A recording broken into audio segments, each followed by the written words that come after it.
But obviously, M23 is the one that is state sponsored.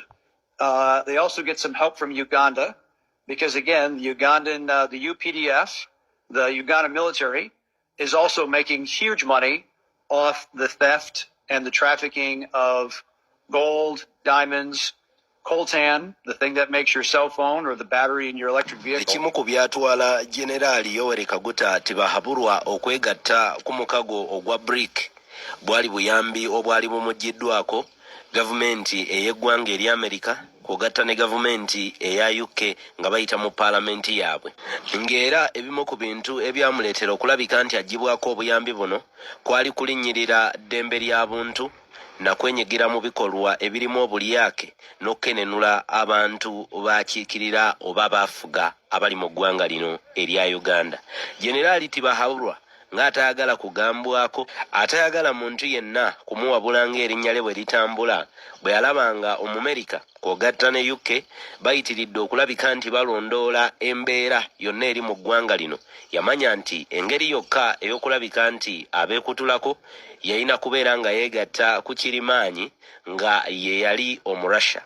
Bino byonna yabitandika mpola mpola. Abajjukira omwaka gwali gwa 2021 Generali Yoweri Kaguta Tibahaburwa newankubadde nga Uganda yali yakolagana dda ne Russia. Omukulu oyo mu mwaka ogwo gwa 2021 lwe yakwata ekkubo butereevu n'afunayo abakungu okuva mu ggwanga lino erya Russia, era ne bongera okutuula ku round table ne batema empenda ku ngeri ki gye bagenda okubeera ng'ate bakwataganamu. Kino kyaddirira oluvannyuma lw'ebyo ebyava mu kalulu akaliwo nga 14 January Generali Yoweri Kaguta Tibahaburwa mwe yali awanguddwa omukulu Robert Kyagulanyi Bobi Wine n'abba akalulu, era America kw'ogatta ne gavumenti ya UK bwe batrayinga okubeera nti bamugambako yabalabanga abalabe abaali bateekateeka okuvuunika gavumenti ye eya Uganda NRM.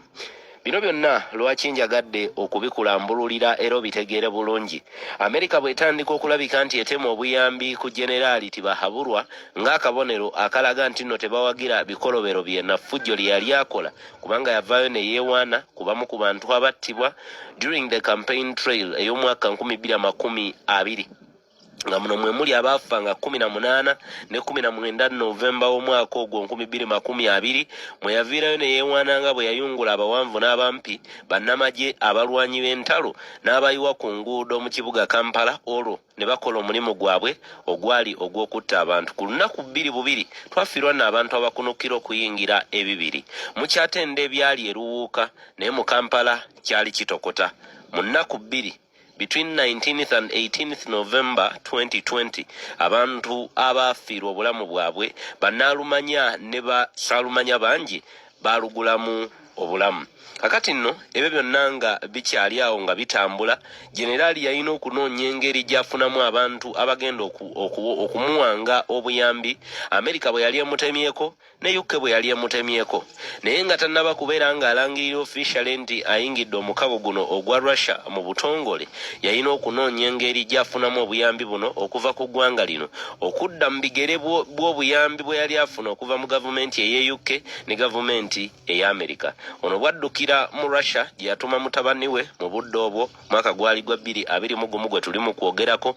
Mutabani we n'agenda ne yeetaba mu lukuŋŋaana, era munnange amawulire agavaayo gaali galaga nti byonna by'abadde afuna mu ggwanga erya Amerika n'erya UK, Russia yali ready okubeera ng'ate ebimuwa. Wabula ne Russia yalina ebimu ku bintu bye yali yeetaaga okuva ku ggwanga lino erya Uganda. Gwe munnayuganda obadde omanyiwa gold wo ava wano gy'atundibwa? Obadde omanyiwa ebirungo byonna eby'omu ttaka omuli copper, cobalt gye bitwalibwa? Tulokalire tugenda kubeera nga byonna tubifuna mu bujjuvu. Obadde omanyi lwaki Ibrahim Traore bannayuganda babadde bakuba nnyo olugendo lwe olw'okujja okumitinga Generali Yoweri Kaguta Tibahaburwa? Ogenda kukitegeera olunaku lwaleero. Nabagamba nti olutalo lwava ku levo eyaffe abantu ba bulijjo oba nga bannayuganda, olutalo lwava ku levo eya Kyagulanyi ne Generali Tibahaburwa, olutalo ne luyingiramu amawanga gakirimaanyi. Ani awangula ani, era ani atwala region ki, ani akulemberawo wano, era ani alina controllinga wano. Yembeera kati eriwo mu mawanga agali ku lukalu lwa Africa. Ibrahim Traore amala okubeera nga butereevu afubutula aba French okuva mu ggwanga eryo erya Burkina Faso wetwogerera ate ayingidde omukago n'eggwanga erya Russia. Omukulu ono avuddeyo bw'atyo n'akutula deal ey'ebyobugagga eby'omu ttaka bw'awadde ekitongole ekimanyikiddwa nga Nord Gold n'akiwa gold mining permit okulabika nti kijja ekirungo ekya gold mu ggwanga eryo era babukinabe babeerenga mbu bafunamu mu gold agenda okubeera nga giwayo ekitongole ekyo ekimanyikiddwa nga Nord Gold oluvannyuma lwa Ibrahim Traore okubeera nga akiwa permit. Kati kino kitukomyawo mu ggwanga lino erya Uganda na lwaki emirundi emingi mbagamba nnyo nti amawanga gano bagayita mpaawo alumirirwa nga talina kigendererwa era bwe gabaako eggwanga lyonna lye gaagadde wano ku lukalu lwa Africa gaba galina okukola tooth and nail okulabika nti eggwanga eryo galifuna mu 5. Wetwogerera amawanga agali mu kwogerwako mulimu eggwanga erya Uganda, mulimu eggwanga erya Democratic Republic of Congo ate yo Omumerica ne UK balyetaagira ddala era nga 25 guno gwennyini gwe tulimu ngenda kubeera nga mbawa meeting eyo eyaliwo wali eri ku kitebe mu Washington mu America tubeere nga tumanya ebyava mu meeting eyalimu abakulu ab'enjawulo nga mwalimu abakiikirira gavumenti y'omukulu Kagame owa Rwanda, mwalimu abakiikirira gavumenti ya Democratic Republic of Congo kogatta n'omukulu Marco Rubio ngonono ye yadda mu bigere ebya Anthony Blinken era wetwogerera ye Secretary of State mu ggwanga lino eri America eyalondebwa omukulu Donald J. Trump. Kati nno nga 25 guno gwennyini gwe tuli mu kwogereramu ogwokuna omwaka 2025 America officially lwe yateeka omukolo ku ndagaano butereevu n'ereeta n'amateeka amakakali eri gavumenti y'omukulu Paul Kagame ge tulabanga gatagenda kubeera nga gamufevaringa kubanga ebimu ku bintu bye bamuteera ku tebo kwe kulabika nti ajja RDF ng'ajja RDF njogera ku magye aga Rwanda mu ebira bya Democratic Republic of Congo ate alema okukoma okwo alabikenga n'akabinja ka M23 ka control nako akawe biragiro kaberenga kamuka ebibira bino ebya Congo. Ebintu byetali sure nti ddala Kagame anabigoberera newankubadde nga yabadde alaga nti mu pondofu era ali ready to adhere ekitufu kiri nti aliko omukono ogw'emabega ogumupika nga gwe gwa wano mu ggwanga lya Uganda ogwa Generali Yoweri Kaguta Tibahaburwa. Lwaki mbagamba nti nno Generali Tibahaburwa okugenda kwe mukago gwa BRIC yalina enteekateeka efuna ebyo byali afuna mu mawanga g'abakyeruppe.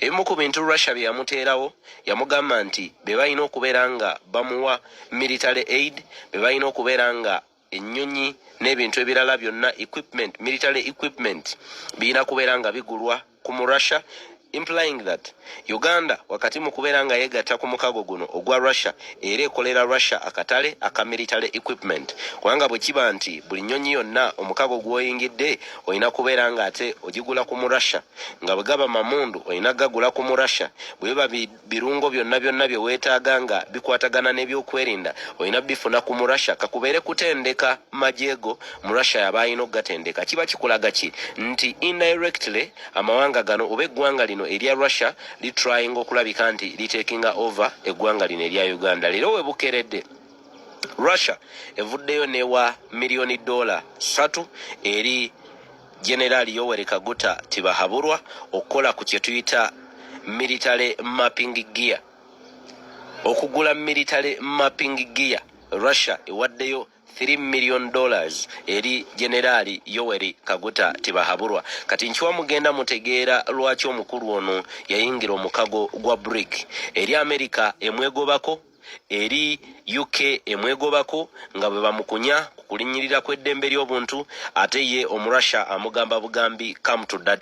Kati ng'omuntu ayagala okulabika nti yeekuumirawo mu buli ngeri yonna alina okugenda n'oyo ayagala okubeerawo kwe. Kyova olabanga yagenda n'okuyingira omukago guno nga ne bannayuganda tebategeddeeko kebeere parliament yategeera luvannyuma nti munnange Uganda eyingidde omukago gwa BRIC without even parliament being informed. Kino kyakolebwa mu ngeri ey'amankwetu. Kati twolekedde ku ndagaano eyakoleddwa wali eri mu ggwanga eri Amerika eyabaddemu abakulu ab'enjawulo okuva mu ggwanga erya Rwanda era nga meeting eno eyatudde high profile meeting eyatudde eyabaddemu abakulu ab'enjawulo mwabaddemu omukulu Marco Rubio mwabaddemu omukyala manyikiddwa nga Olivia Nduhungirehe ngono eyakiikiridde eggwanga erya Rwanda kogatta n'omukyala Teres Kaikwamba nga yakikiridde gavumenti eya Democratic Republic of Congo. Era endagaano eno yateekeddwako omukono wali mu ggwanga eri Amerika ya confirmingiddwa omukulu Donald J. Trump ng'eraga nti ke bayingidde omukago guno enkolagana gye bagenda okubeera nabo egenda kubeera nga tegambika. Era bagenda kumakinga sure nti ebyo byonna bye bataddeko omukono mu ndagaano bikolwako nga amateeka bwe galagirwa. Naye nga bwe ntera okubagamba emirundi emingi abamenyi b'amateeka n'endagaano wano ku lukalu lwa Africa njagala mukiteeke mu byafaayo nti mulimu omukulu owa wano Jenerali Tebahaburwa ne munywanyi we gwawuliriramu ennyo oba amuwuliriramu ennyo oyo gwe tuli mu kwogerako mu vidiyo eno atali mulala wabula omukulu Kagame. Kati nno bwe banga endagaano yo yakoleddwa nga Kagame alaga nti ali ready okulabika nti agondera amateeka ge agateekeddwawo, the question will remain to be, will he adhere and put into action amateeka gano agamuweereddwa? Kubanga kakati already babanga bamugamba nti akwate eggye erya RDF alijje mu Congo nga amagye ago tegannaba already kuvaayo nga n'ebitundu Congo ebitundu ebiwambiddwa mu Congo binene n'okkira Rwanda yonna awamu. I'm not sure oba ddala omukulu Kagame anaagonda n'apondooka n'abeera ng'ate ajjayo akabinja ke mu ggwanga lino erya Congo. But anyway, tulinde tulabe gye binaggweera. Omumerika biki byateekateeka okukola mu ggwanga lino erya Congo according to the high profile meeting gye ngenda okubawaako kopi nga tetunnaba na kugenda wala mubeere nga muwulira biki ebyayogeddwa na biki ebyabadde mu meeting eno n'enteekateeka nga bweyimiridde. Ebimu nno ku bintu Amerika byeteekateeka okukola kwe kubeera ng'eyungula abawanvu n'abampi ebongere mu ggwanga erya Congo n'enteekateeka ey'eggye oba akabenje akamanyiddwa nga MONUSCO kabeere nga kaddamu okuparatinga mu ggwanga lino erya Congo. Njagala ojjukire nti omukulu Tshisekedi yali yagoba akabenja kano n'agoba n'amagye ga UN ng'agamba nti tegamuyambye yadde n'akatono, tegamuyambye kulabika nti Congo etebenkera wabula nago gandibanga gali mu kkobaane. Kati okwanguya obulamu ngeri gyakitegeera nti bakirimaanyi bangi bali mu kulwanira mu Congo omwo, ani alina otwala ebyobugagga automatically yabadde alina okubaako kirimaanyi omu gwayingira naye mu mukago okulabika nti yeewonya ebinaddirira. Omumerika y'omu n'Omungereza, ekyo njibagamba emirundi mingi nti ekikolebwa mu Amerika kumpi ne UK kye kiba kikoleddwa. Kati bwe babeera nga babaddemu n'omukono omulala ogw'Omurusha nga nagwo gulwanira mu ggwanga erya Congo, Omurusha mu buli ngeri yonna alina okubeera nga addako ku mabbali kubanga Omumerika amateeka gagenda oteekawo n'embeera gy'agenda oteekawo ejja kubeera ng'ate ekuma kabiriiti ka lutalo mu ggwanga lino erya Democratic Republic of Congo.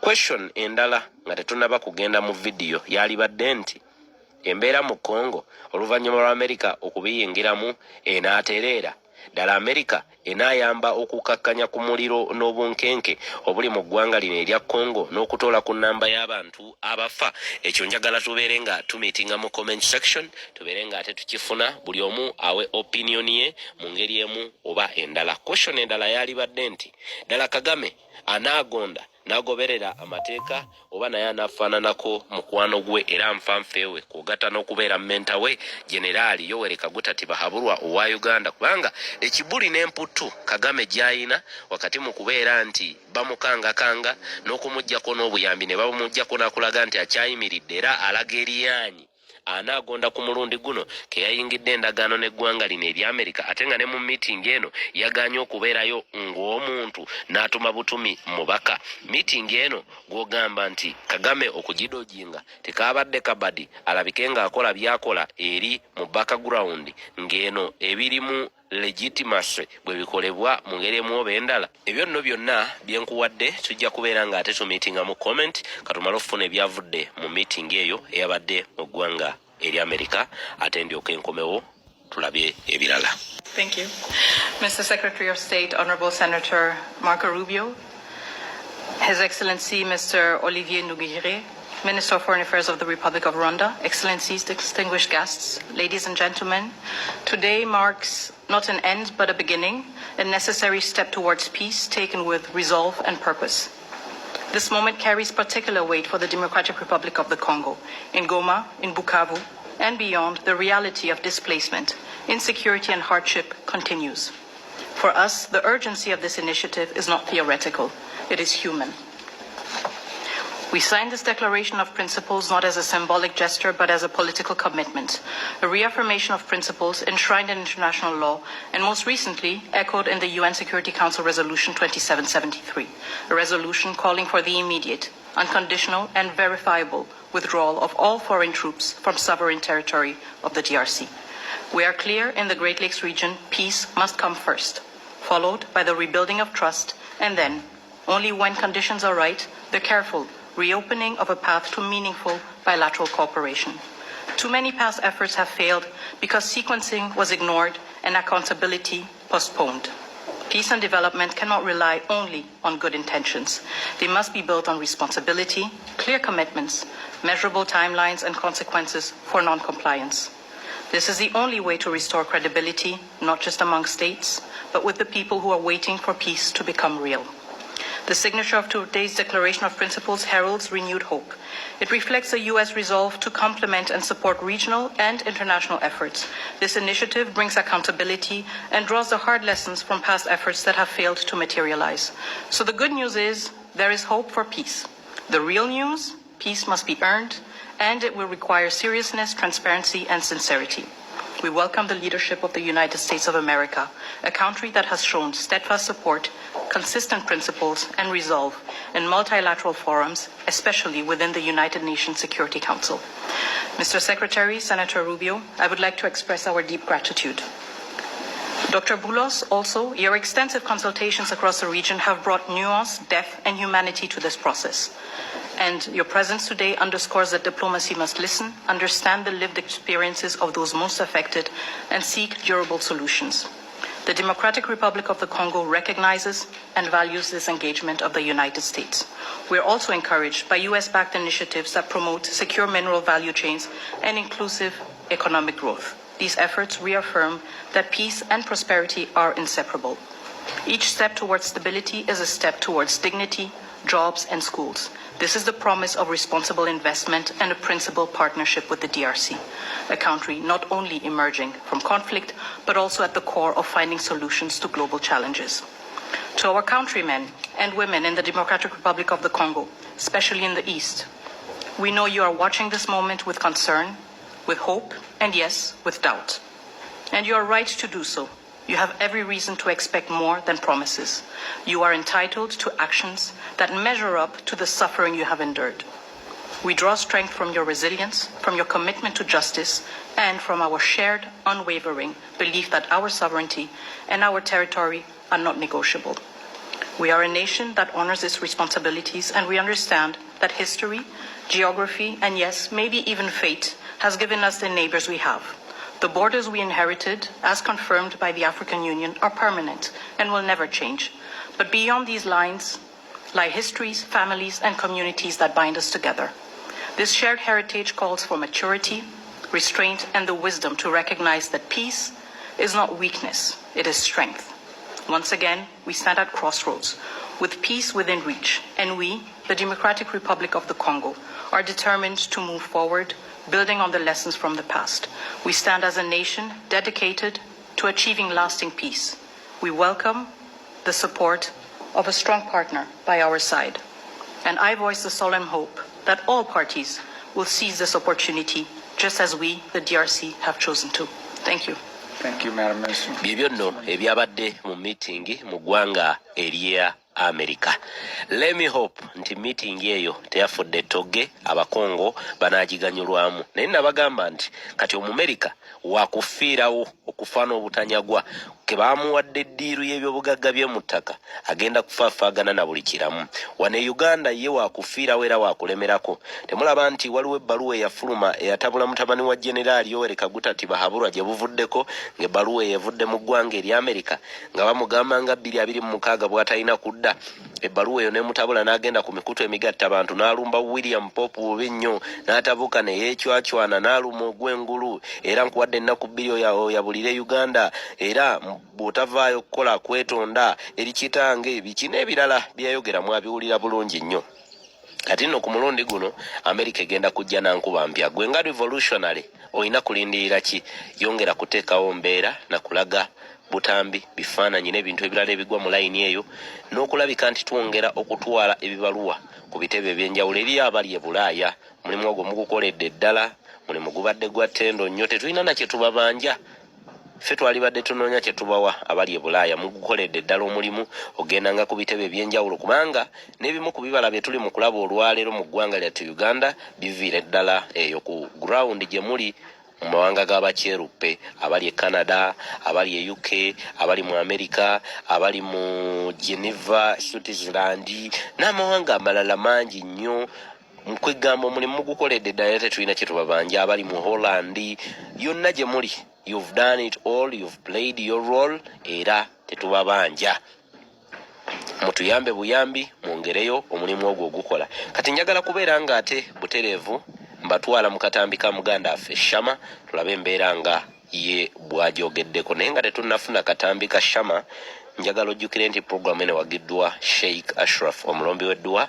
Munoonyeko ku namba yo eri awo gwe wenna alina embeera mweyita etali nnungi akulombera edduwa embeera ejja kubeera nga ate efuuka malidaadi. Kintu kiri kimu, buli revolution yonna ng'enaabeerawo wabaawo ebintu ebimu bye tufiirwa kakubeere kuwangula wabaawo kye tuyita okwerekereza mu bulamu buno bwonna olugendo lw'obulamu.